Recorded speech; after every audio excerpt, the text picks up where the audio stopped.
nesse mês de julho agora, vocês vão entender o porquê da importância. Aí, apareceu gravando para vocês? Joia, maravilha. Então, essa pergunta, né? O que acontece quando um povo é impedido de escrever sua própria história, né? Talvez alguém possa pensar aí, esse povo desaparece, né? Mas a história da população negra aqui no Brasil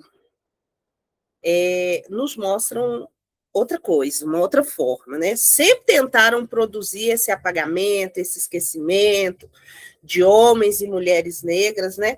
E principalmente da memória negra. Sempre tentaram apagar. Então, sempre tentaram impor um silêncio, produziram palavras por nós, né? Isolamento, mas nós produzimos comunidade, e sempre que nos colocavam, esperavam da gente, e ainda esperam submissão, né? A gente percebe uma organização política por parte da população negra. Então, é a partir dessa memória que a gente vai iniciar esse encontro de hoje, e aí eu quero agradecer de verdade a permanência de cada um nessa formação, permanência em um processo formativo de longa duração, que exige compromisso, organização e muitas vezes a decisão de continuar mesmo em meio ao cansaço, né? Do trabalho, dos estudos, das responsabilidades, das famílias, né? E de tantas outras demandas que a gente tem e nos atravessam a vida afora. Por isso, a presença de vocês aqui eu não vejo como um detalhe, sabe? Vocês são muito importantes. E ela revela uma escolha. A escolha de vocês em estar aqui nesse momento, se preparando, se formando, se letrando, se desconstruindo, né? A escolha de estudar, de rever conceitos, conhecimentos, enfrentar certezas que a gente tinha e que, de repente, a gente vê que não é tão certeza assim, né? Ampliar a capacidade de compreender o racismo e suas formas de organização na sociedade brasileira. E antes da gente entrar propriamente dito no tema de hoje, a gente vai falar dos avisos. Então, fica aí ruminando aí sobre esse questionamento, né? Sobre o apagamento, né? Quando um povo é impedido de escrever sua própria história, o que acontece, né? O que isso revela? E a gravação da aula 5, vocês já viram, eu postei lá no YouTube, né? Eu vi que poucas pessoas ainda assistiram, mas está lá durante esse mês de julho. A gente abriu aí uma segunda oportunidade, né? Então, fiquem atentos, vou estar falando isso daqui a pouquinho. Mas voltando lá na aula 5, no encontro 5, a gente falou sobre a engenharia racial e sobre a imprensa negra, né, no início do século XX. A gente estudou como que o Brasil tentou construir um projeto de nação baseado no branqueamento da população, no racismo, no higienismo, no apagamento da existência negra. Mas também a gente viu que a imprensa negra foi uma resposta ativa a esse projeto, não se calou, né? Ela se constituiu. Tranquilo, Tatiana, a aula está gravada lá, você pode ficar à vontade para reassistir. Ela se constituiu como espaço de denúncia, circulação de ideia, formação política, fortalecimento comunitário e disputa de futuro, né? Quem ainda não assistiu, eu vou falar aí, deve revisar, né, esse momento e acompanhar lá com atenção. O link da gravação, já vi que alguém aí já até colocou aí no chat, muito legal. Também já está disponível a atividade reflexiva 5, né, desde do último sábado que a gente se encontrou, está lá, que também é uma dissertação de 30 linhas, né, uma reflexão, está lá todas a pergunta acerca disso. Então, como eu compartilhei com vocês, eu estava na etapa final da minha escrita e de apresentação da monografia, né, de conclusão aí do curso da pedagogia, e a minha defesa aconteceu quinta agora, dia 9, e essa etapa foi concluída. Assim, graças ao universo, Oxum, Ogum, a toda a ancestralidade aí, agora a gente vai iniciar a organização das planilhas, né, dos acompanhamentos, a conferência das atividades e as devolutivas que ficaram pendentes, viu, pessoal? A gente não esqueceu e a gente vai retomar. Nenhuma pessoa vai ser prejudicada pelo período em que eu não consegui realizar esse acompanhamento, tá bom? Então, isso eu quero que vocês deixem guardado aí com vocês, que ninguém vai ser prejudicado por causa disso. As atividades dos encontros de 1 a 5 vão permanecer abertas até 31 de julho, tá? Os links já estão disponíveis lá para vocês que perderam, refazer. Então, organizem-se com tranquilidade, não deixe os envios para a última hora, né, para o último dia. Façam com calma, com antecedência. Não é coisa que vai tirar o seu recesso aí de meio de ano. São coisas que você pode sentar um pouquinho, fazer, descansar, pegar e fazer de novo. Só cuidado para não deixar para a última hora, né? A segunda oportunidade, ela não representa ausência de responsabilidade. Ela significa possibilidade da gente retomar o que foi perdido, né? Então, também será oferecida, essa é a novidade de hoje, uma segunda oportunidade para quem não conseguiu participar dos encontros ao vivo. Como que vai ser isso? Com exceção do encontro 3, que ele não foi gravado, as demais aulas estão disponíveis lá no canal e eles poderão ser utilizados para reposição. Então, como que a gente vai fazer? Você vai assistir integralmente, né, essa aula lá no YouTube. Se você não é inscrito no canal, você vai se inscrever no canal, deixar um gostei. Se não gostou também, deixa lá. E publicar um comentário sobre o encontro, tá? Então, se você perdeu algum encontro ao vivo, assiste a aula, se inscreve no canal, dê seu comentário, o seu like, e tira um print lá do seu comentário e manda por e-mail. Qual e-mail, Fernando, que eu vou mandar?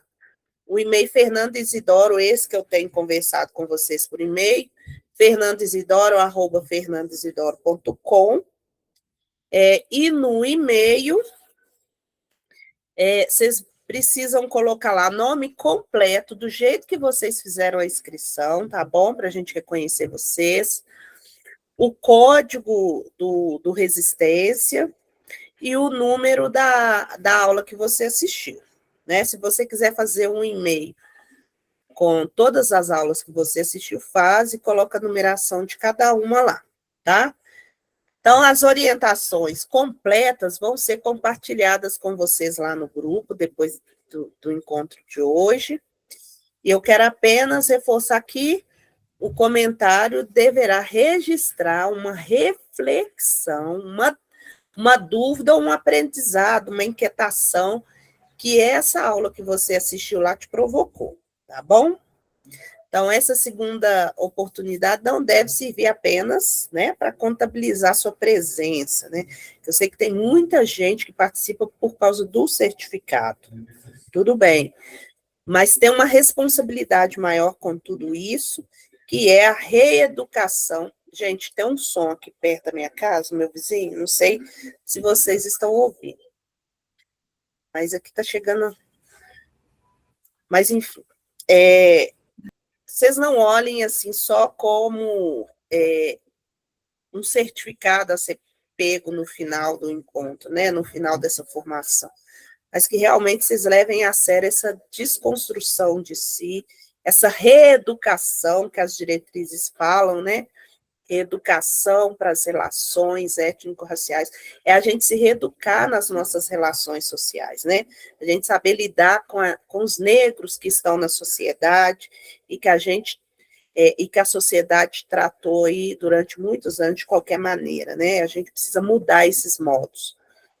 Então, ela precisa se servir, assim, para preservar o sentido pedagógico da formação, né? Então, feitos os nossos aqui combinados, a gente vai entrar hoje, agora, no tema de hoje, né? Alguma dúvida, pessoal, acerca dos avisos, dos nossos combinados aqui, certinho? Não, professora, tudo bem explicado. Então, joia, sigamos. Tranquilo, Fernando, você vai poder assistir agora. Na aula passada, a gente viu que a população negra produziu jornal, associação, redes de solidariedade, isso é muito importante nos dias de hoje também, e diferentes formas de organização. Então, hoje a gente vai avançar nesse percurso para estudar uma das experiências mais importantes do movimento negro brasileiro na primeira metade do século XX, que é a Frente Negra Brasileira, que eu imagino que muitos de vocês já devem ter ouvido falar, né? Então, o tema de hoje é Frente Negra Brasileira entre assimilação e afirmação racial. Eu quero pedir para vocês guardarem essas duas palavras, assimilação e afirmação, porque elas vão organizar toda a nossa conversa de hoje, né? E uma pergunta para a gente sempre refletir é: para enfrentar o racismo, a população negra deveria demonstrar que conseguia se adaptar ali aos valores da sociedade dominante, deveria afirmar as suas próprias identidades, culturas, organizações e projeto político. Então, assim, para a gente enfrentar o racismo, a população deveria demonstrar que conseguia se adaptar aos valores da sociedade dominante ou deveria afirmar suas próprias identidades, cultura, organizações e projetos, né? Então, fica aí essa reflexão. O que deveria ter sido feito? Hoje é muito fácil da gente fazer essa reflexão, e a gente não está vivendo no tempo, né? Mas talvez alguém responda aí rapidamente. Deveria afirmar sua identidade. Mas a gente precisa, né, evitar respostas simples demais para perguntas que possuem processos históricos complexos, né? As pessoas negras das primeiras décadas do século XX enfrentavam uma sociedade que acusava de incapacidade, de preguiça, de desordem, imoralidade, de inferioridade. E esses estereótipos haviam sido construídos para justificar a escravização e depois a abolição. E passaram a justificar a exclusão depois da abolição, né? Então, diante disso, organizações negras desenvolveram estratégias para demonstrar que a população negra era, sim, trabalhadora, instruída, moralmente responsável, organizada, capaz de participar da vida nacional. E essa estratégia, ela possui uma dimensão de resistência, porque ou morremos ou vivemos, né? Então, eles, Conceição aí, né, nos combinaram de nos matar e nós combinamos de não morrer, né? Mas essas contradições, através dessas tensões que a gente vai hoje permear e refletir no encontro de hoje. A gente não vai estudar a Frente Negra Brasileira para julgá-la com facilidade de quem observa o passado a partir do presente, né? A gente vai compreender essas escolhas, as escolhas que eles fizeram, as suas potências, os seus limites, o que a sua experiência, a experiência da Frente Negra, ainda ensina a educação antirracista. Então, vamos lá.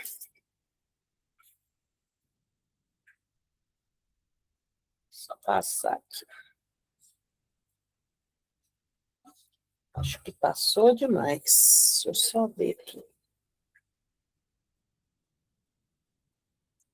Não, é isso mesmo.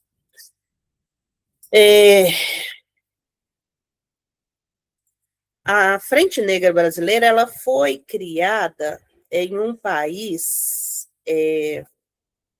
mas eu acho que é eu que não passei, tá? Eu fui falando e não passei esses slides.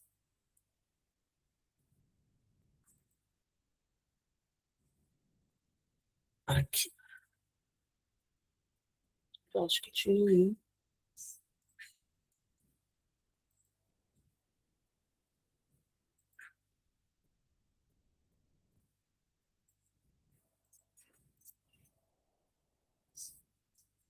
Aqui. A Frente Negra Brasileira foi criada em um país que havia abolido formalmente a escravidão, mas não havia assumido o projeto efetivo de reparação, né, desse povo que a gente já conhece, como que foi feito todo o processo brutal durante a escravidão e após a escravidão, né? Então, a população negra saiu juridicamente da condição de escravizada, mas não recebeu, essa aqui, mas não recebeu terra, moradia, escolarização, trabalho protegido ou garantia de participação política.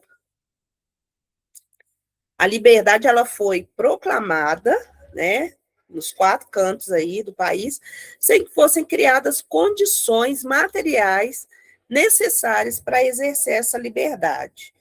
Ao mesmo tempo, o Estado brasileiro incentivava a imigração europeia, como a gente já viu, e sustentava um projeto de branqueamento da população.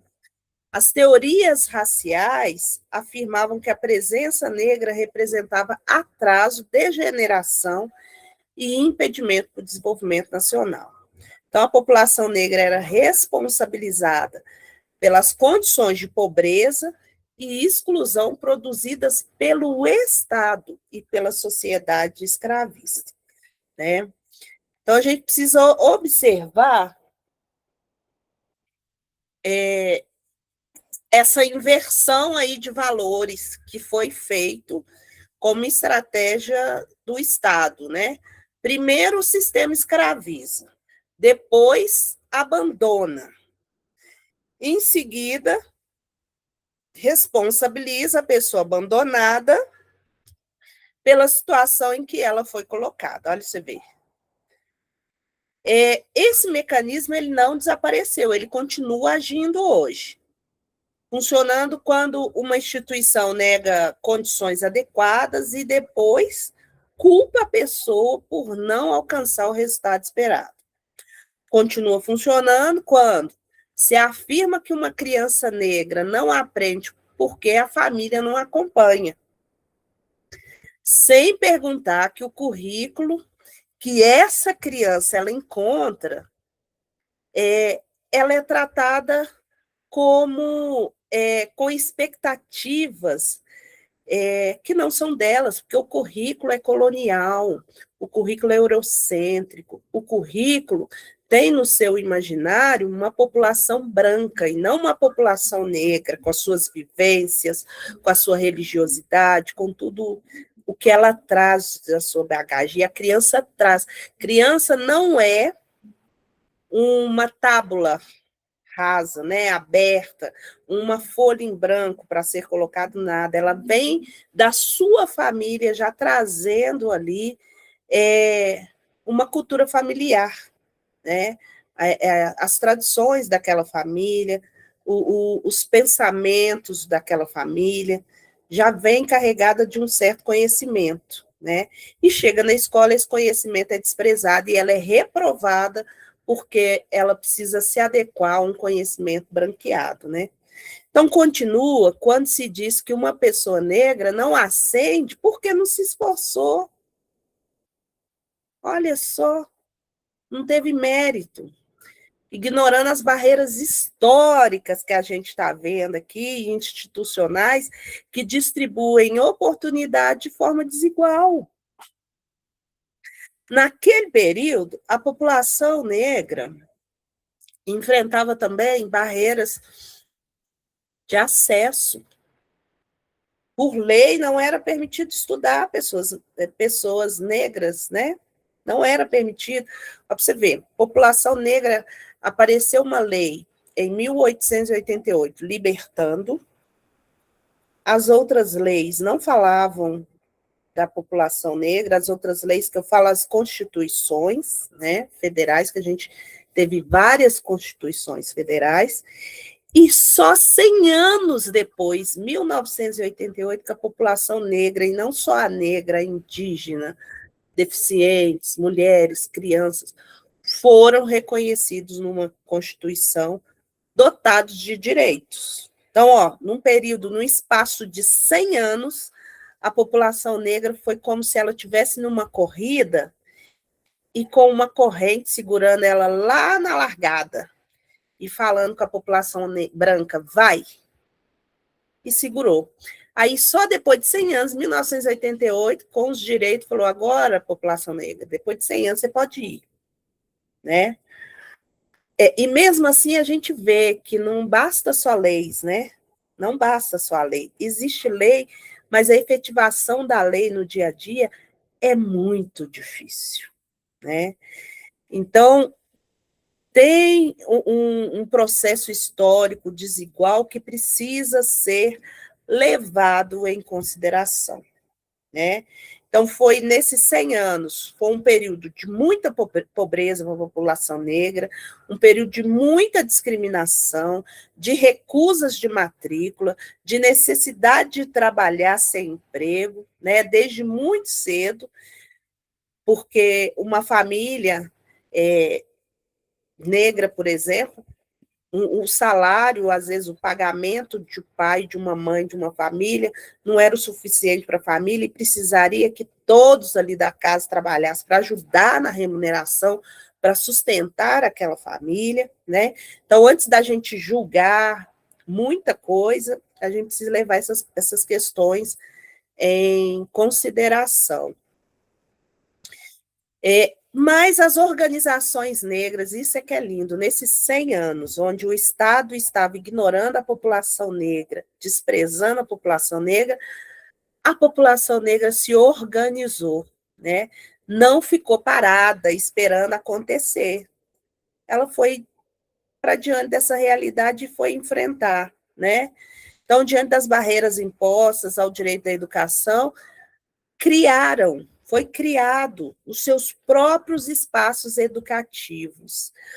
Quando a imprensa dominante ocultava essas experiências, a população negra produzia jornais para falar dessas experiências. E a Frente Negra é uma dessas organizações, principalmente na educação, um exemplo de educação da população negra, nesse período de 100 anos de silêncio do Estado, né, para com essa população. Em relação a partidos políticos também, ignoravam as demandas da população negra, então a própria organização da população negra é que se olhou, que se atentou para si. Então, quando afirmavam que pessoas negras não tinham capacidade para produzir pensamento, por exemplo, elas mostravam que estavam interpretando a sociedade e formulando respostas, né? Então, é nesse contexto que surge aí a Frente Negra Brasileira.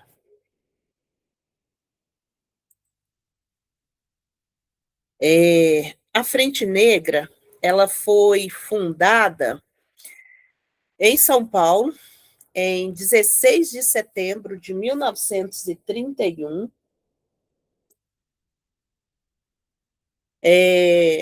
Ela não surgiu de forma isolada, assim, do nada, né? Foi resultado das experiências organizativas acumuladas pela população negra desde o pós-abolição, desde que a população negra percebeu que foi lançada ao léu, assim, né? Sem cuidado, sem nada, ela se organizou.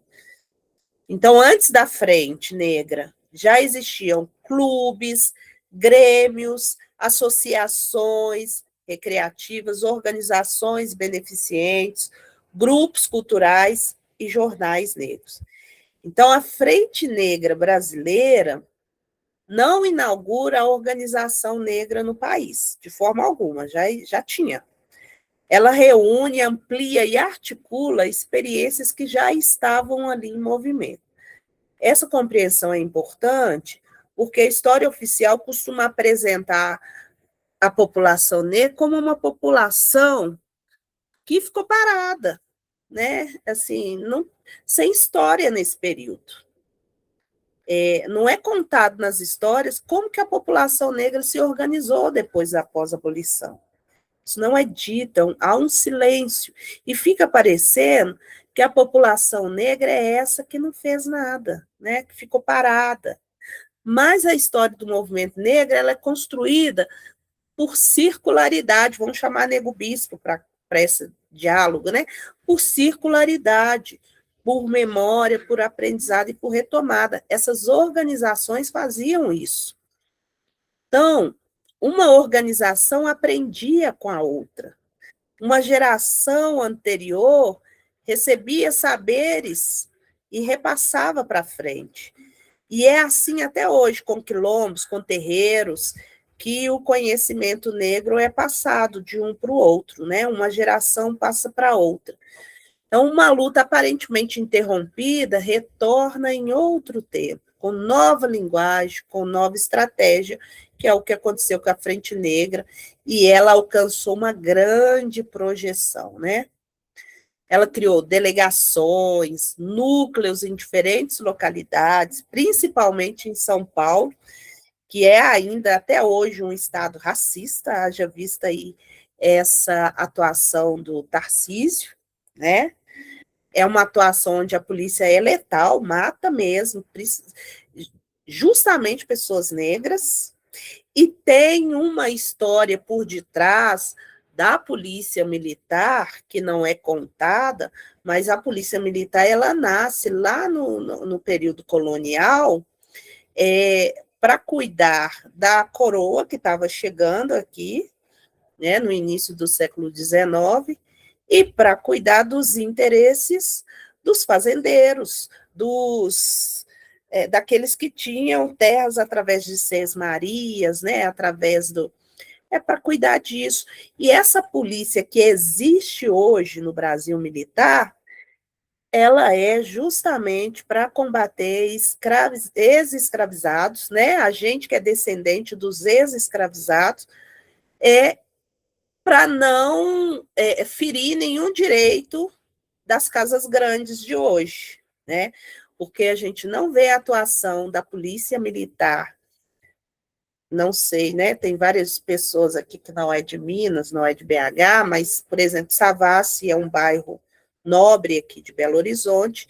Savassi você não vê atuação, polícia abordando branco de qualquer forma, né? A polícia para ouvir o branco, né? E quando é uma abordagem com o negro, a polícia fala: cala a boca, só me responde quando eu te perguntar. Então, porque esse histórico que a polícia carrega, esse nascimento que a polícia militar teve, foi para combater desde sempre escravizados rebeldes lá naquela época, né? Que poderiam ser ameaça ali para a coroa, para fazendeiros, né? E continua nessa atuação até hoje. E aí, a sede da Frente Negra, ela funcionava como espaço político, social, cultural, assistencial. Olha que lindo, gente. Dava assistência num período em que o país deu as costas, né? E educativo, olha a educação aí. eram essas organizações que tinham o papel de educar a população negra nesse período em que a educação era negada, né? Então, ali aconteciam reuniões, cursos, atividades recreativas, ações de alfabetização, formação profissional e mobilização política. Lindo demais esse trabalho da Frente Negra, né? E a Frente também publicou o jornal A Voz da Raça. Esse nome não é um mero detalhe, gente. Não se trata apenas de um jornal que falava sobre pessoas negras. Era uma voz produzida da própria população negra. Uma voz que denunciava, orientava, convocava e formava. Em 1936, a Frente Negra Brasileira foi registrada como partido político. Olha aí para você ver. E não foi para frente, né? Por quê? Essa decisão demonstrava que a organização compreendia que a luta contra o racismo também precisava alcançar as estruturas formais de poder. Entretanto, né, todavia, contudo, em 1937, com a implantação do Estado Novo de Getúlio Vargas e a proibição dos partidos políticos, a frente teve sua atuação legalmente interrompida. Então, a existência formal foi relativamente curta, assim, mas foi importante para mostrar que a população negra estava ali tentando, né? Ela buscava ações, ela não ficava parada. Mas a sua importância não pode ser medida apenas pela quantidade de anos em que ela esteve registrada, né? Uma organização ela pode existir durante pouco tempo e produzir efeitos gigantescos, né? Que atravessam gerações. A Frente Negra Brasileira produziu esse tipo de continuidade histórica aí, muito importante para a gente hoje.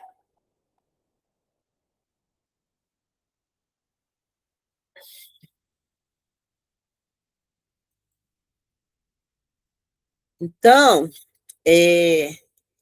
a Nilma Lino Gomes, ela nos ajuda a compreender o movimento negro como um movimento educador. É aquela organização, ou negros em movimento, porque ela também fala que o movimento negro pode ser organizações, né, bem definidas, com estruturas bem definidas, ou pode ser negros em movimento, né? Nesse caso da Frente Negra, era uma organização bem definida. Ela educou o Estado e continua educando até hoje, o Estado e a sociedade brasileira. Então, isso não significa dizer que o movimento negro valorizou a escola, por ter esse nome de educador, né? Significa reconhecer que o movimento negro produziu conhecimentos, e que se o conhecimento não foi passado, é porque a própria educação formal do Estado produziu epistemicídio, como nos ensina a Sueli Carneiro, né? Não foi porque a população negra não produziu conhecimento, tem muito conhecimento. Olha aqui, isso aqui era para estar sendo passado nas aulas de história da educação básica. Frente Negra, Teatro Experimental do Negro, que a gente vai ver mais para frente, Movimento Negro Unificado. Isso não é estudado nas escolas nos dias de hoje, né? O protagonismo negro não é falado nas escolas, né? Então, a desigualdade racial, a cultura negra, a identidade e a sociedade brasileira fez com que esse conhecimento não fosse difundido, né? Mas o movimento negro educou, sempre alçou sua voz e sempre ensinou para a população brasileira a importância de reeducar, né? Principalmente reeducar o Estado, tão excludente, né? A sociedade, a universidade e o campo educacional em geral, né? Haja vista que as leis que o movimento negro conquistou, ela abrange desde as primeiras etapas da infância, lá na educação infantil, e vai até o ensino superior, ou seja, todas as etapas da educação precisam passar por uma reeducação das relações étnico-raciais, né? E o movimento negro, a Frente Negra, transformou em experiências de discriminações e resistência em conhecimento político. Produziu linguagem para nomear violências tratadas durante muito tempo como naturais, construiu interpretações que questionaram a ideia de democracia racial. Gente, e essa ideia de democracia racial, né? Se alguém nunca ouviu dizer, se alguém que está aqui nunca ouviu dizer sobre a democracia racial, essa ideia de harmonia, que no Brasil as raças convivem pacificamente, né? Para quem? Se a gente já falou como que a polícia trata um e trata outros. Foi 100 anos sem direitos para a população negra. Então, pacífica para quem, né? E essa harmonia racial que o Brasil gosta de difundir, de falar que ele não é racista, ele está nos detalhes, nas sutilezas, assim. Por exemplo, a palavra diversidade, que muitos de vocês aí utilizam e com certeza ela ajuda muito, mas às vezes, se a gente não tiver consciência da totalidade que ela representa e de algumas consequências que ela pode gerar, a gente pronuncia só por modinha, né? Diversidade é um guarda-chuva que coloca abaixo dele uma série de questões. Questões geracionais, né, de idade, né, questões de idoso, questões de juventude, questões de indígenas, negros, não é só racial, né? Questões de pobreza, de várias questões, né? E se for falar de diversidade racial, coloca toda a diversidade racial, incluindo a população branca, que ela não acha que ela está incluída na diversidade, né? Ela acha que a população branca acha que ela é essa neutralidade, né? Essa universalidade que ninguém precisa falar sobre ela é a norma, mas não, ela também é. E qual que é o perigo de falar, você falar assim, a minha escola trabalha com diversidade? Isso é muito legal. Se a sua escola conseguir trabalhar com todas as diversidades, né? Mas a palavra diversidade, com certeza, gera escolha para quem vai trabalhar. Que tipo de diversidade eu vou trabalhar? Vou trabalhar com a diversidade geracional, vou trabalhar com os idosos. Olha o quanto de questões você está deixando para trás nessa diversidade. Principalmente a racial, que é a que moldou durante de 1500 a 1800, a 1988, né, que é tida a Constituição Cidadã, né, a mais cidadã que a gente teve, de 1500 a 1988, 488 anos de exclusão. E já existiam idosos nesses 488 anos, né, mas alguns idosos com mais privilégios que outros. É por isso que a gente precisa trazer a interseccionalidade. É que quanto mais marcadores sociais um corpo tiver, esse corpo vai sofrer tudo isso ou mais um pouco do que a gente está falando, né? E para interseccionalidade, a gente tem aí duas autoras principais. A primeira a falar sobre interseccionalidade foi a Kimberly Crenshaw, é importante a gente falar sobre ela. A que difundiu interseccionalidade para o Brasil foi a Patrícia Hill Collins, né? E aqui a gente tem outros autores no Brasil falando sobre interseccionalidade. Então, cuidado com a palavra diversidade, porque ela é um guarda-chuva que pode ser bonito para você falar, mas a efetividade da palavra, ela é difícil de efetivar, de você compreender toda a diversidade, né? Com certeza você está deixando pessoas para trás, você está deixando situações para trás, marcadores para trás, né? É esse cuidado que eu falo sobre a diversidade, tá? Direitos humanos, e principalmente nos dias de hoje, está sendo muito mal usado, né?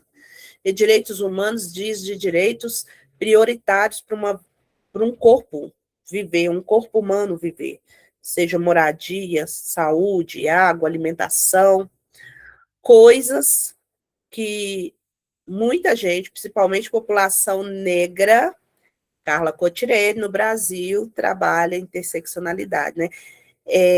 E se eu não me engano, tem um livro dela, esse livro de interseccionalidade dela é da coleção Feminismos Plurais, da Djamila Ribeiro, né? Então, pessoal, a gente precisa ter esses cuidados, né? E hoje o direitos humanos está sendo utilizado para pessoas que foram sempre muito privilegiadas, né? E onde os seus direitos nunca foram negados. Toda a população é, é, me fugiu a palavra que eu ia dizer. Toda a população necessita dos direitos humanos, é abraçada pelos direitos humanos? É. Mas ele existiu por causa de pessoas que não tinham direitos mínimos e ainda não têm nos dias de hoje para a existência, que morrem, né? Nesse ano, o Brasil saiu do mapa da fome, né? Que o presidente Lula tinha tirado um tempo atrás, voltou e agora foi tirado de novo. Então, é de direitos básicos que a gente está falando, de sobrevivência, né? Que alguns têm esses direitos amplamente garantidos, né? E se em algum momento acontecer algo com esse corpo, que tem amplos direitos, dele perder alguma coisa, a sua rede e aí eu estou falando da população branca mesmo, a rede de proteção branca se ajuda, né? Eu estou falando disso que eu estava num grupo de estudos lá da PUC Paraná, e eles estudos sobre branquitudes, né? E eles levaram uma vez um vídeo de uma reportagem lá do Paraná, de um mendigo branco caminhando nas ruas, né? E a reportagem entrevistando as pessoas, falando, coitado, ele não era para ele estar nessa condição, nessa situação, vamos ajudar. Então, uma rede de proteção logo se junta para ajudar uma pessoa branca que estiver numa situação deplorável. Agora, quantos anos a população negra ficou e ainda está numa situação deplorável e a sociedade brasileira não se juntou para cuidar desse corpo como cuida de alguns, né, quando vem em certas situações. Então, é disso que a gente está falando e é desse cuidado que eu estou pedindo para vocês. A gente tem que ter criticidade nas mínimas coisas, que tem palavras que é para suavizar o conflito. Diversidade, muitas vezes, é usado para suavizar o conflito. Eu não quero falar de raça, eu não quero tensionar isso, porque isso é muito complicado para eu falar, pode gerar briga. Então, vou falar diversidade, é mais bonito, não gera conflito. Isso é harmonia racial, democracia, mito da democracia purinho, porque você está tirando o problema de si, mas ele ainda existe, você não está resolvendo nada do problema. O problema está aí escancarado, você só está fugindo, é fuga. Então, quando a gente fala de mito da democracia nos dias de hoje, são palavras que muitas vezes são usadas para evitar conflito, tensão, né? Então, vamos passar.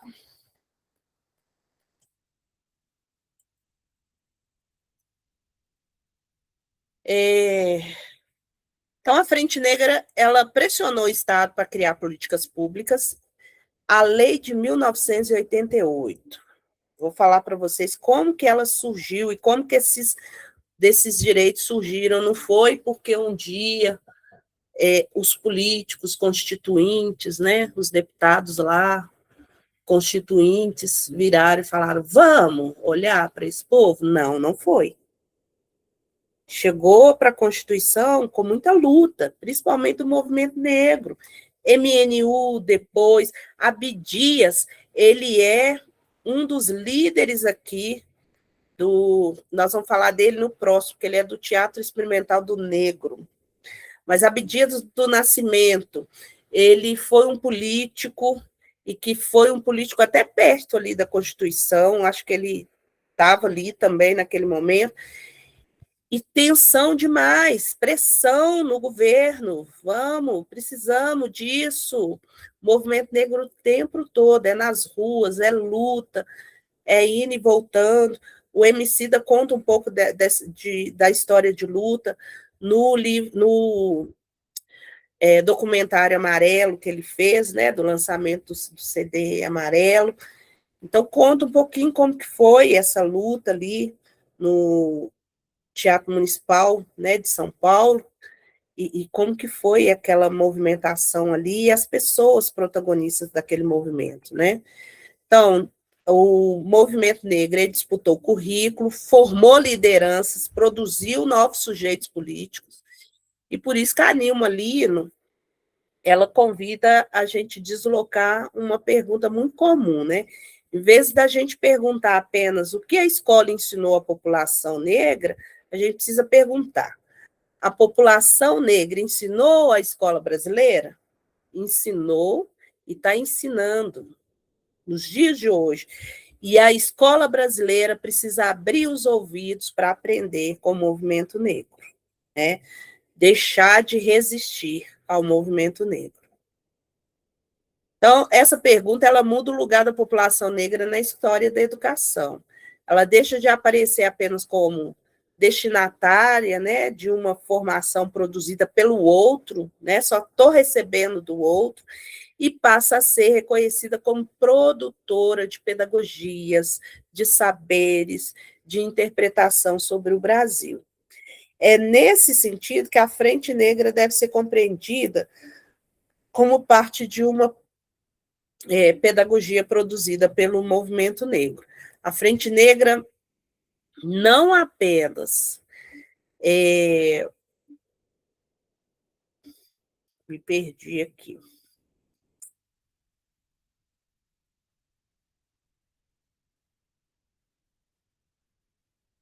A Frente Negra ela não apenas reivindicou o direito de pessoas negras entrarem nas instituições escolares, mas ela também criou práticas educativas, né? E ofereceu alfabetização, ensino primário, gente. É muito lindo o trabalho da Frente Negra. Então, a educação era compreendida como caminho para enfrentar o chamado preconceito de cor, que era assim que era chamado na época, né? Ampliar a oportunidade de fortalecer a organização coletiva. Mas a sua ação educativa não se restringia só aos conteúdos escolares.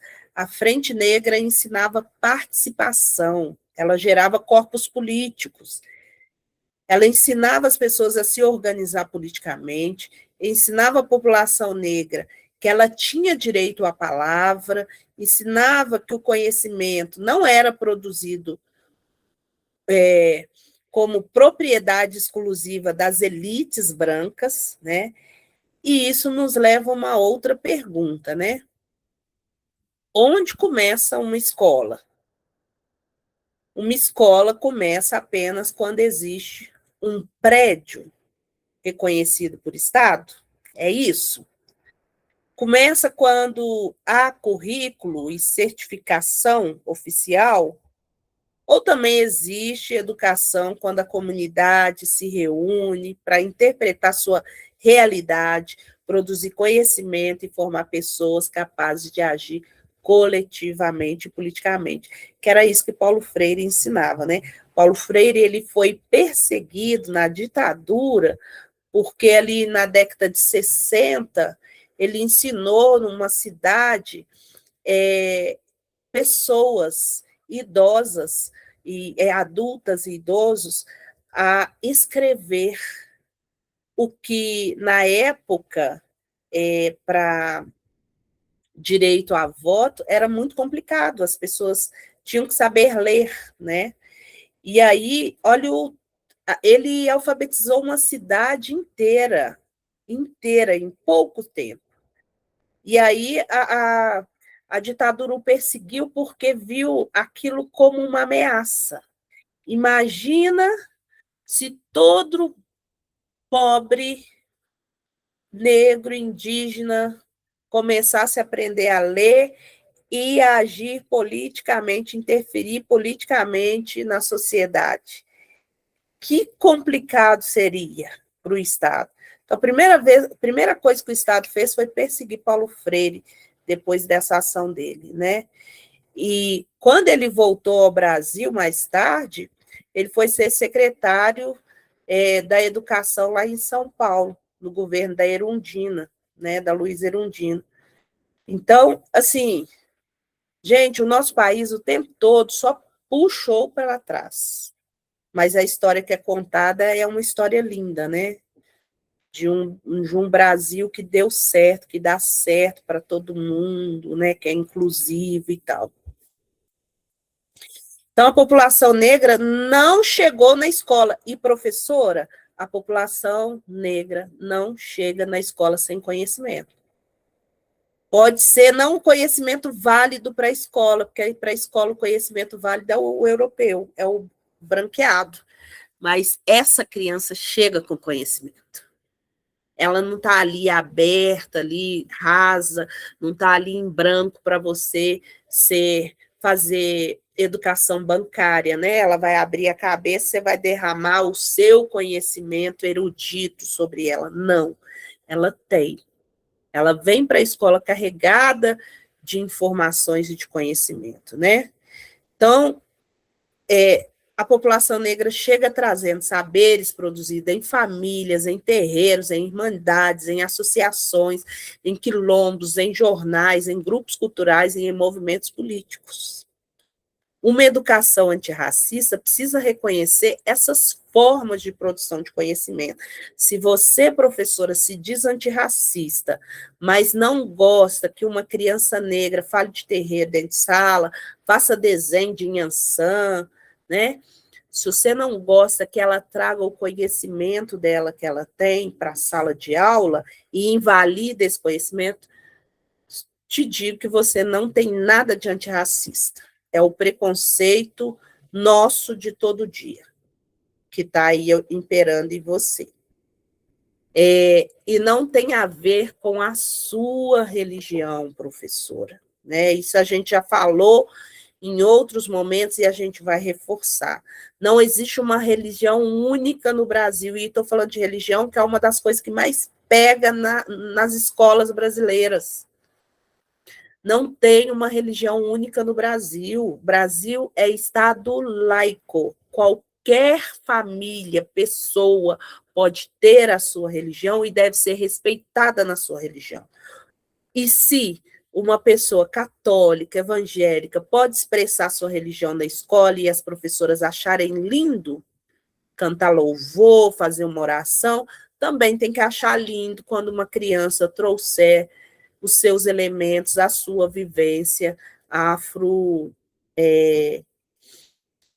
africana, né, para dentro, de matriz africana para dentro da escola. Tem que ser igualmente. Se você ainda não consegue conceber isso, você ainda está longe de ser antirracista, né, e precisa fazer essa desconstrução. Caso contrário, né, a escola permite a entrada do corpo negro, mas exige que seus saberes permaneçam do lado de fora. Você é negro lá fora, aqui dentro você tem que ser branco, tá? Com as minhas regras, com todas as minhas normas, e se você desobedecer, vai ser expulso, vai ser essa criança tida como a que não dá certo, a rebelde, só porque eu não quero os seus conhecimentos nesse espaço. Não cabe os seus conhecimentos aqui, tá bom? Se você quiser, seus conhecimentos é lá da porta da escola para fora. E não é isso que a gente está falando, né? Isso não é inclusão. Então, assimilação. Agora a gente entra na primeira reflexão central que a gente propôs lá, para vocês guardarem as duas palavrinhas, né? Essa é a primeira palavrinha. Assimilação. Assimilar significa incorporar valores, comportamentos e referências de grupos considerados dominantes. No contexto da Frente Negra, a assimilação ela aparecia quando se defendia que a população negra precisava demonstrar disciplina, instrução, moralidade, patriotismo e adequação às normas, né? Isso acontece muito na escola. Quando você, professora, impõe para uma criança negra que o seu conhecimento, sua constituição é toda contrária à constituição dominante, ao conhecimento dominante, mas impõe para ela ser dessa forma do dominante, você está falando, assimila aí os comportamentos, incorpora aí na sua vida os valores, os comportamentos e as referências do grupo que eu vou te passar. Se não for assim, não dá. Né? E durante muito tempo, muita gente, muita família, né, negra assimilou como forma de resistência. Para eu não morrer, para eu conseguir um emprego, eu vou alisar o meu cabelo. Mesmo que eu vou ficar com cabelo que não é meu, vou alisar, porque a empresa fala que o meu cabelo natural é bagunçado, eu preciso alisar. Durante muito tempo não existiu maquiagem das cores negras, né? Então, muitas mulheres negras usavam pós mais claros, né? Ainda tem esses filtros de internet, de Instagram, que branqueia o rosto, né? Para a pessoa parecer um pouco mais clara. E são formas de assimilação, né? Que a sociedade brasileira impõe sobre o corpo negro. Então, no contexto da Frente Negra, a assimilação ela aparecia dessa forma, né? Para defender a população negra que precisava demonstrar isso, que ela era capaz de ser, ela é disciplinada, tem instrução, ela tem moralidade, mas a ideia era combater o estereótipo racista por meio de uma imagem considerada positiva. Se o racismo dizia que as pessoas negras eram preguiçosas, a pessoa negra respondia valorizando o trabalho, né? Se a sociedade dizia que a população negra era desordeira, esse corpo respondia com disciplina. E é muito disso que existiu os capatazes e existe hoje negros na polícia militar, muito para se provar que ele é disciplinado, que ele sabe receber ordens, que ele não é preguiçoso, que ele é trabalhador. Então, se afirmava que não possuíam capacidade intelectual. E quando isso acontecia, a população negra respondia com escolarização, como a Frente Negra, né? Então, vem cá que nós vamos trazer o conhecimento para você. Se dizia que não estava preparada para a cidadania, a população negra respondia com organização política e cívica. Então, a gente precisa reconhecer essas estratégias. Elas não eram simplesmente submissão. Tinha um porquê atrás disso. Era estratégico. Não possuía uma intencionalidade. Na verdade, ela possuía uma intencionalidade política, né? De existência nessa sociedade toda branca. Então, as organizações negras elas tentavam desmontar representações utilizadas para legitimar a exclusão. Então, essa foi a estratégia que a Frente Negra ensinava ali para as pessoas que estavam ali na Frente Negra, né? Mas essa estratégia, ela também produzia armadilhas. Ao tentar provar que a pessoa negra era civilizada, podia-se aceitar a definição de civilização construída pelos brancos, né, pela sociedade branca dominante. Então, ao invés de confrontar essa ideia civilizatória, eu aceitava, né, essa definição. Então, ao tentar demonstrar moralidade, podia reforçar a ideia de que pessoas negras estavam permanentemente em suspeita, né? E combater o estereótipo da desordem podia se condenar manifestações culturais e comportamentos negros que não se enquadravam no padrão considerado respeitável, né? Então, era uma linha muito difícil de caminhar, né? Essa é a tensão da época que a Frente Negra esbarrava, né? Então, a assimilação ela podia abrir portas de empregos, de um lado, né? Portas, alguns direitos de um lado, mesmo que não formal, legal, mas também podia exigir que a pessoa deixasse de ser ela mesma, que é o que Fanon fala, né? Essa construção que é feita no subjetivo, na mente da população negra, que faz que ela coloque uma máscara branca para conviver na sociedade branca, né? Numa sociedade branca, ela precisa usar uma máscara branca. Então, pode funcionar como uma estratégia de sobrevivência,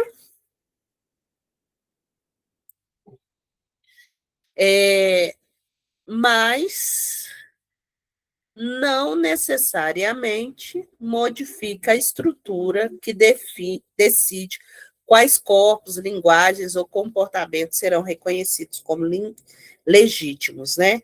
Então, a gente vai aproximar essa questão dos dias de hoje. A assimilação, ela aparece,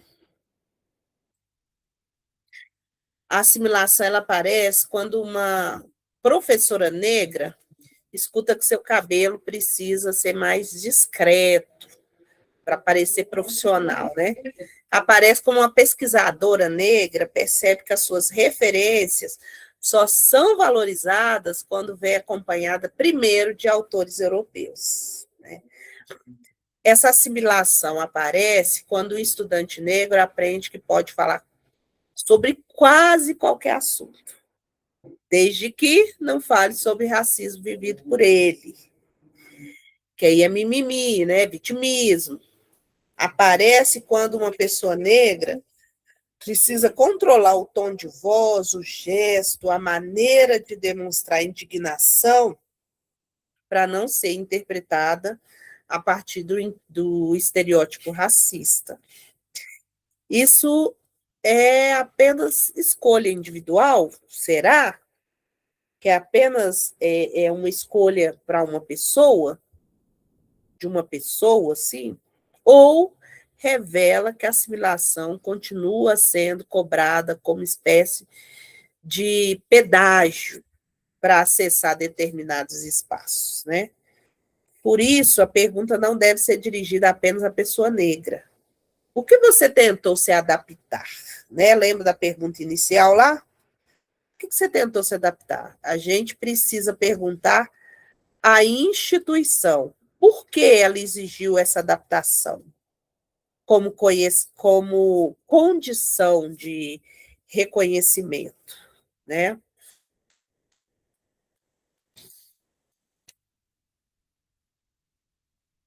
E aí a segunda é a afirmação. A afirmação racial, ela acontece quando a população negra recusa o lugar de inferioridade e assume o direito de nomear a si mesma, produzir valores, organizar pautas e interpretar a sua própria existência, é o que o Resistência Negra hoje faz, né? Então, a Frente Negra Brasileira também foi um espaço de afirmação. Sua própria existência afirmava que a população negra era capaz de organizar uma instituição de grande alcance. A imprensa própria afirmava o direito à palavra, a escola da Frente Negra afirmava o direito ao conhecimento, o registro político, né, de como partido político afirmava o direito de disputar poder, atividades culturais que a Frente Negra produzia, afirmava a capacidade de produzir comunidade. Então, por isso, a gente não pode colocar assimilação e afirmação como duas caixas complementares separadas, sabe? A história é mais complexa. Então, a Frente Negra, ela podia defender valores de disciplina, respeitabilidade e, ao mesmo tempo, construir uma poderosa organização autônoma que confrontava, né? Ela podia buscar a integração à sociedade brasileira e denunciar a exclusão racial produzida ali pela sociedade. Ela podia tentar responder ao estereótipo dentro da linguagem disponível naquele momento e, simultaneamente, criar uma voz coletiva negra. Então, essa contradição que a Frente Negra trazia em si não reduz a importância dela. Ela nos ajuda a compreender que os movimentos sociais são produzidos dentro de um tempo histórico em que atuam e são movimentos de contradição mesmo. A sociedade é contraditória, né? E é necessário sobreviver. Então, são atravessados por disputas, limites, diferentes projetos. A afirmação não significa ausência de conflito, também não significa pureza política, né? Significa a decisão de não permanecer no lugar definido pelo racismo. A Frente Negra brasileira recusou que a população negra fosse apenas objeto de estudo político ou discursos produzidos por outras pessoas, né? O que a antropologia faz, estuda o outro, né? Não. A Frente Negra recusou esse lugar de ser o outro, né? De só o outro que produz conhecimento sobre mim. Ela construiu condições para que pessoas negras se reconhecessem como sujeitos políticos. E aí vem as mulheres negras, né, na Frente Negra. Aí eu quero lançar outra reflexão, né? Muitas reflexões. Onde estavam as mulheres negras nessa história, né? Que a mulher negra sempre teve um protagonismo histórico aí. Então, as mulheres negras tiveram participação expressiva na Frente Negra brasileira e organizaram setores próprios dentro da instituição ali. Entre essas experiências estavam a Cruzada Feminina, ligada a ações assistenciais e organizativas, as Rosas Negras, grupo composto por jovens, mulheres, que participavam de atividades cívicas, culturais e de mobilização. Essas experiências mostram que as mulheres negras não estavam apenas acompanhando a organização, elas construíam sua sustentação cotidiana, né?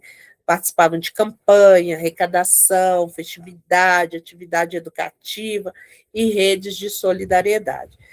Entretanto, quando a história é narrada, os cargos de direção e de falas ocupados pelos homens costumam receber maior destaque, né?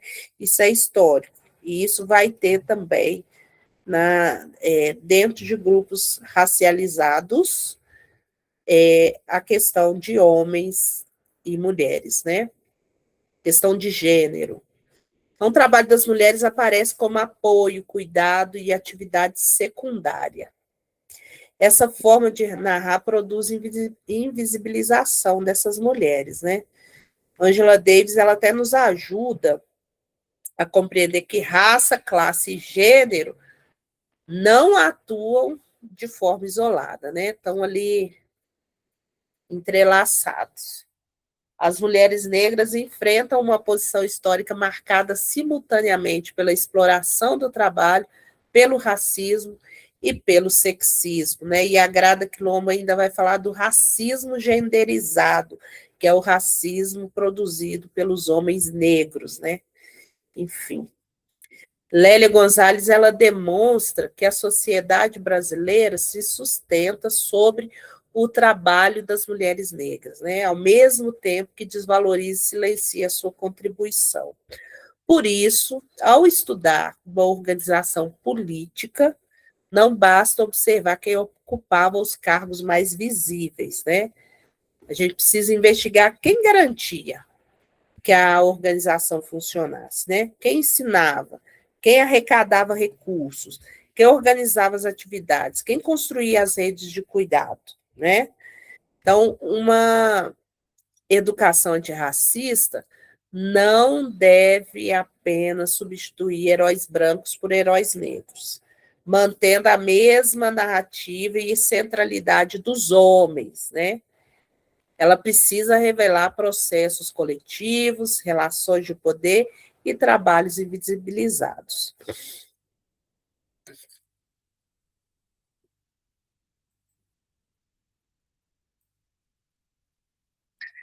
É, reconhecer a importância da Frente Negra Brasileira não significa transformá-la numa organização sem limites, né?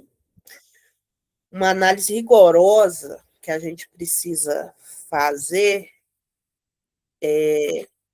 a gente precisa observar suas potências e as suas contradições.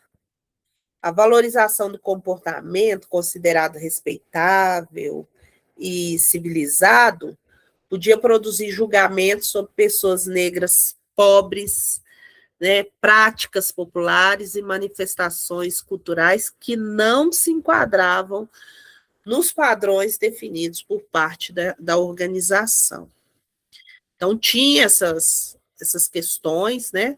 Também existia divergências internas sobre as estratégias, as ideologias, alianças e projetos políticos. A Frente Negra não era formada por pessoas que pensavam exatamente da mesma maneira, né? Pensavam iguais. Além disso, uma política orientada para a integração pode não questionar suficientemente a estrutura a qual ela deseja integrar, né? Então, essa questão ela continua atual.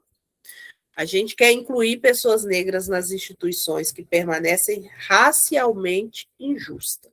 Ou a gente quer transformar as próprias instituições, né? Então, a gente precisa fazer essas escolhas aí. O que a gente quer? A representação ela é fundamental, mas representação sem transformação, ela pode produzir também desigualdades, né? Presenças negras obrigadas ali a assimilar, né? A conservar estruturas que continuam prejudicando a população negra. Então, entrar, entrar em algum lugar, estar numa posição é parte da luta, mas não se encerra aí. Se você está lá, né, para conquistar aquela posição, você precisar assimilar, aí já é uma questão que hoje, nos dias de hoje, a gente questiona muito, né? Nos tempos da Frente Negra, aquilo era questão de sobrevivência, mas hoje já é uma questão totalmente em xeque, né? Não basta só estar em ter pessoas negras em posições de destaque, né? Precisa estar ali pessoas negras, principalmente letradas, né? Pessoas negras que têm conhecimento da história, do processo sócio-histórico que aconteceu e que crie estratégias para mudar a estrutura. Né? Se for pessoas negras que ficarão ali assimiladas, não vai resolver o problema. Né?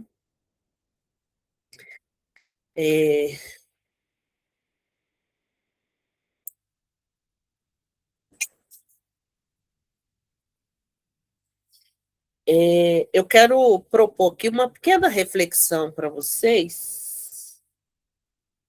Deixa eu ver aqui. É, em que situação uma pessoa negra é aceita apenas quando se adapta a um padrão já estabelecido, né?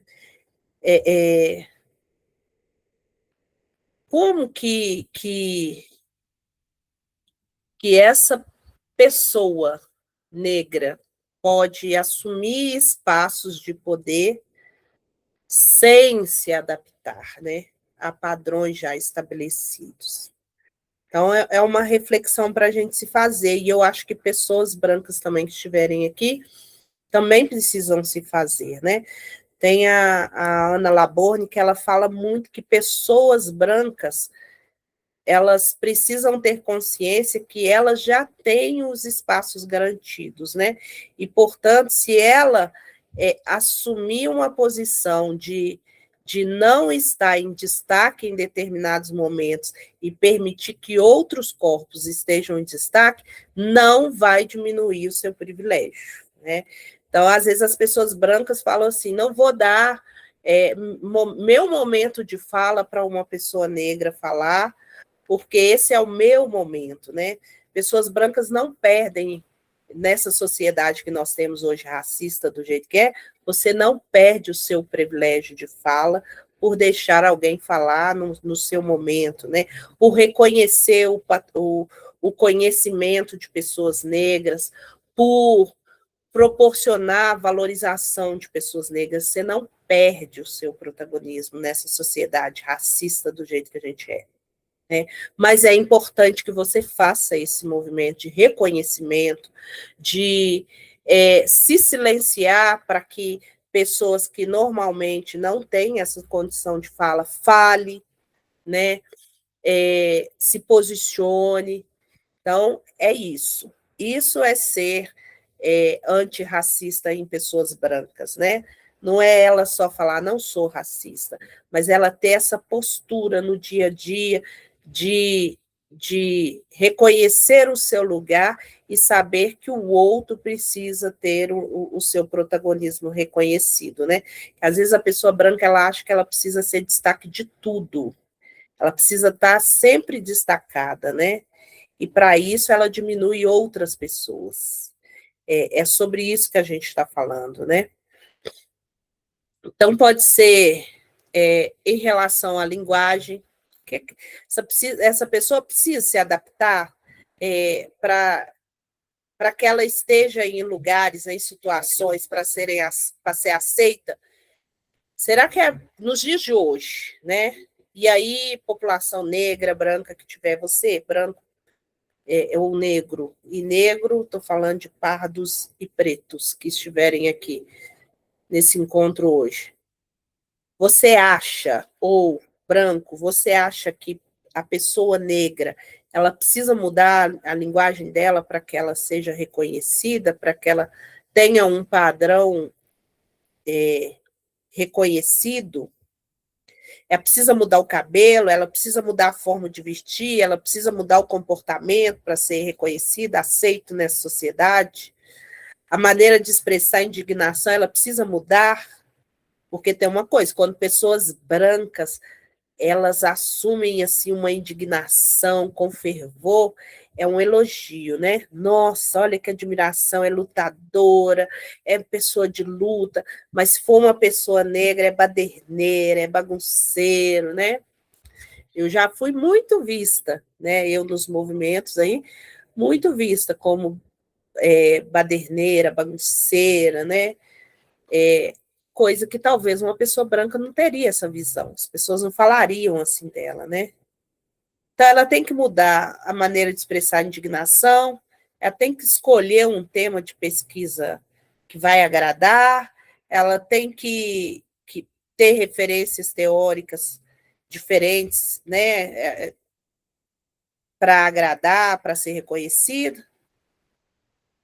Então, vou dar um pequeno tempo aí para vocês pensarem sobre isso. O que vocês acham sobre isso? As pessoas precisam mudar quem elas são para ser reconhecidas, né? E você já chegou a falar com alguém, mude seu jeito, né? Seja na escola, seja na vida, mude seu jeito, porque esse seu jeito é muito estranho, para que ela seja aceita por você, né?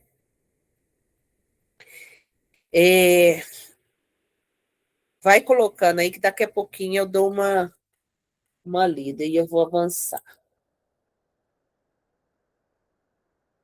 Essa aqui, ó.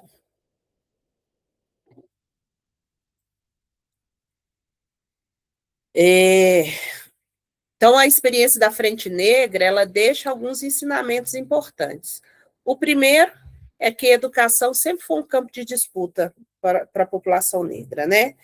E é um negócio que o movimento negro acredita muito, e historicamente a gente percebe isso, que se uma sociedade ela foi educada para ser racista, ela pode ser deseducada, ou ela pode ser reeducada para não ser racista.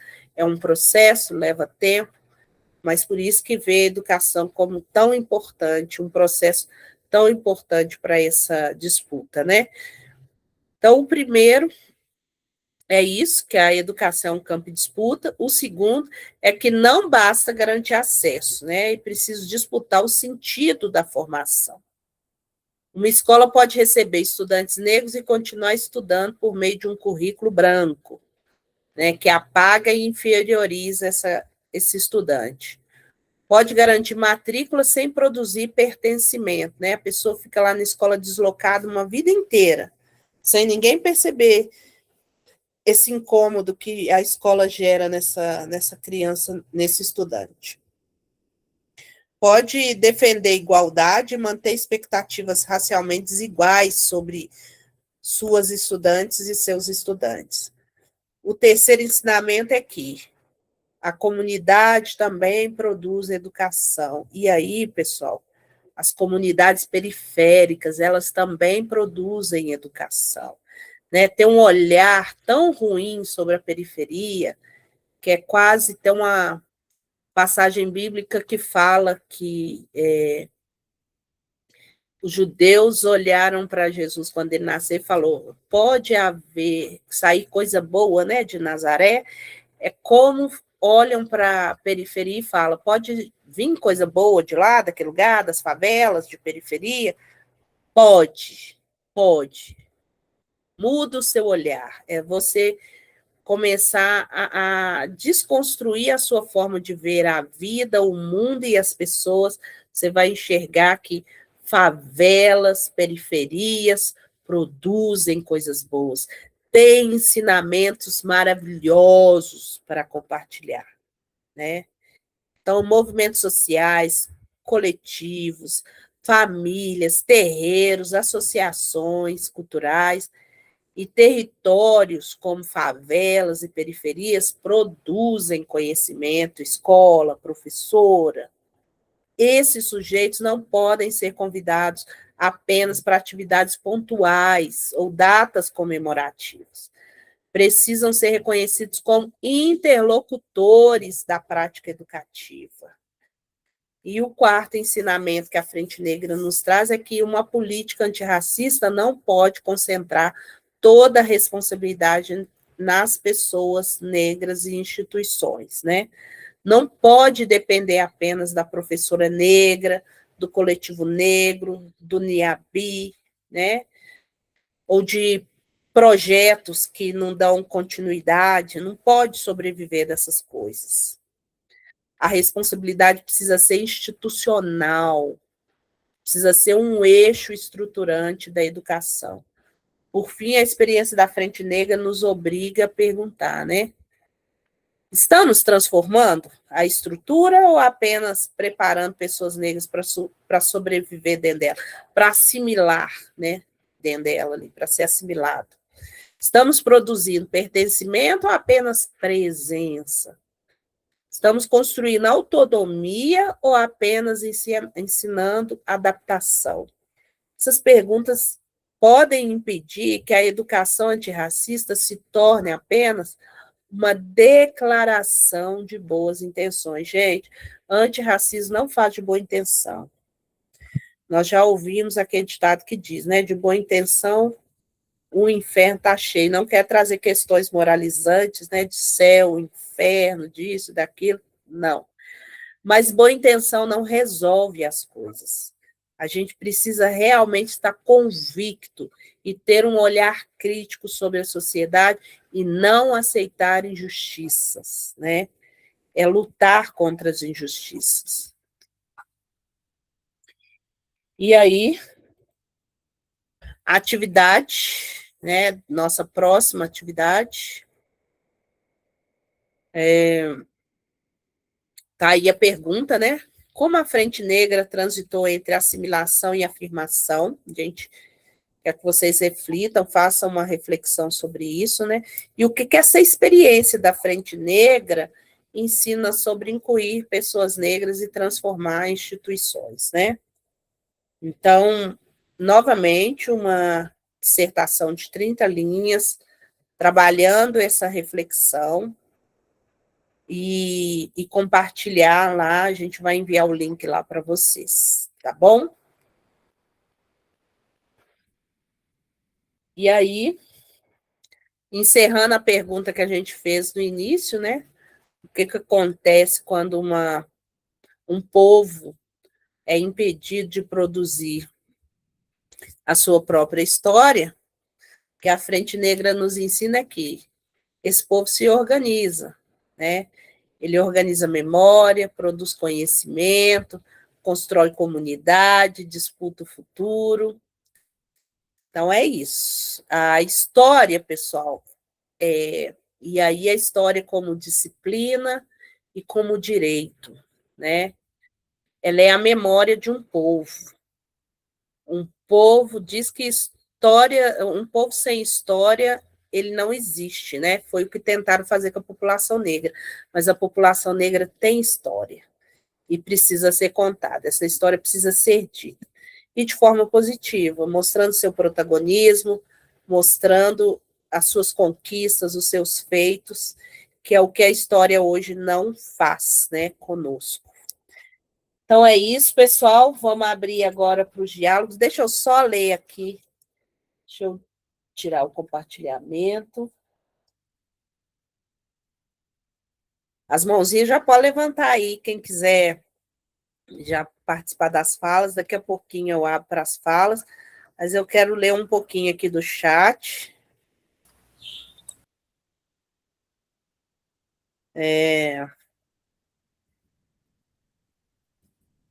Olha, a Rebeca falou que o slide 15 tem muitos gatilhos. Ainda estou longe da perfeição, mas o quanto eu busquei me adaptar a vida toda para sobreviver em muitos espaços, inclusive dentro de casa, surreal de triste.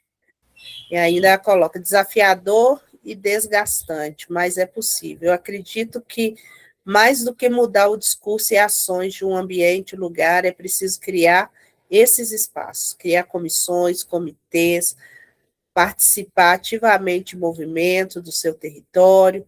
Em 2015, eu atuei em uma escola privada e sofri muito com o racismo. Tive que mudar meu corpo, cabelo, peso, forma de vestir, hábitos, assuntos de conversa trivial para me enquadrar a instituição. Olha. Lembrando aí a gravação. Ah, sim, sim. Deixa eu tirar.